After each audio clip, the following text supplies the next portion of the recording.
বিমা লিডারশিপ যারা আছেন তারা কিভাবে আপনার সংগঠন বৃদ্ধি এবং প্রিমিয়াম বৃদ্ধি করে থাকবেন খুব সংক্ষেপে আপনাদেরকে বুঝিয়ে দিই। এবং প্রথম হচ্ছে আপনি লক্ষ্য পরিষ্কার করে দিন।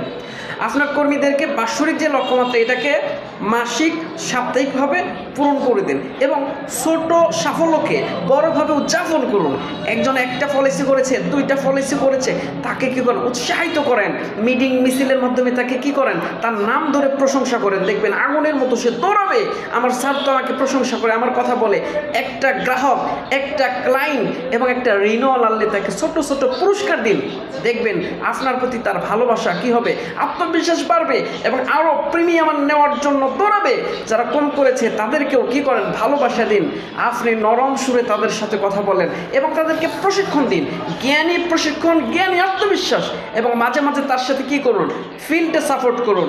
মাঠে যান এবং গিয়ে গিয়ে কাজ করে দেন। একজন গ্রাহকের কাছে যান, দুইজনের কাছে যান, তখন উনি বলবে আমার স্যার আমাকে সাপোর্ট করেছে, আমাকে নিয়ে সে মাঠে মাঠে গিয়েছে, আমাকে এই পেশাটা উনি শিখিয়েছে।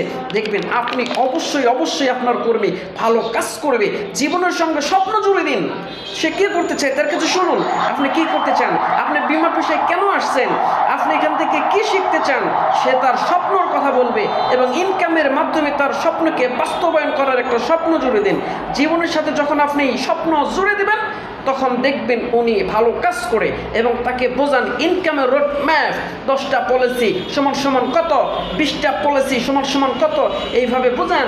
রিনিউয়াল আনলে সমান সমান কত, এইভাবে তাকে বোঝান। নেতিবাচক ধারণাগুলি তাদের ভিতরে দেন। বিমার ভিতরে সবচেয়ে বেশি হচ্ছে কিছু কর্মী নেগেটিভ আছে, তাদেরকে পজিটিভ করান। অথবা যারা নেগেটিভ আছে, পজিটিভ যেই কর্মকর্তা আছে সেই কর্মকর্তার সাথে তাকে বসাবেন না, আলাদা আলাদা প্রোগ্রাম করবেন।